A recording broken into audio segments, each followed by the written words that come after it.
Hi guys, எல்லாருக்கும் வணக்கம். நான் உங்கள் பத்மநாபன், விநாயகா சயின்ஸ்லேருந்து. நம்ம இந்த லாஸ்ட் 3 வீடியோஸில் பார்த்திங்க அப்படின்னா பேசிக் ப்ரோக்ராமை பற்றி பார்த்துருக்கோம். அதுக்கப்புறம் சாம்பர் வேல்யூ பார்த்துருக்கோம். அதுக்கப்புறம் ரேடியஸ், இந்த 3 மூமெண்ட்டை பற்றி நம்ம பார்த்தோம். ஒரு ஸ்டெப் பை ஸ்டெப்பாக நான் வீடியோ போட்டிருந்தேன். இன்றைக்கி வந்து பார்த்திங்கன்னா மேனுவல் ஸ்டெப் டர்னிங், அந்த வீடியோ பற்றி தான் பார்க்க போகிறோம்.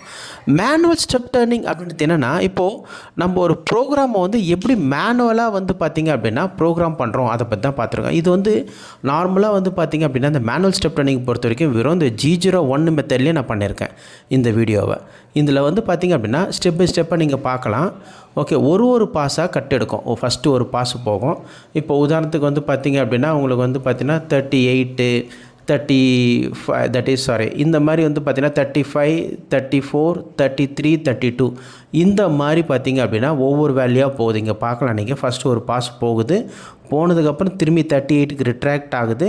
திரும்பி வந்து பார்த்திங்கன்னா 34 33 நெக்ஸ்ட்டு 32 இந்த மாதிரி மூமெண்ட் ஆகுது.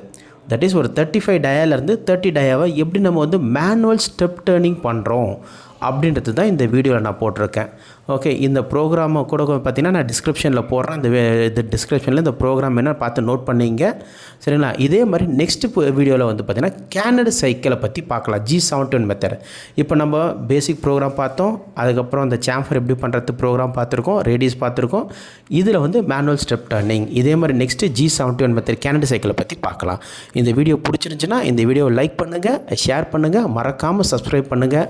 ஓகே, இந்த மாதிரி அடுத்தடுத்த வீடியோவை பார்த்தீங்கன்னா நீங்கள் ஈஸியாக வந்து பார்த்தீங்கன்னா ஒரு ப்ரோக்ராமை கற்றுக்கலாம். நன்றி.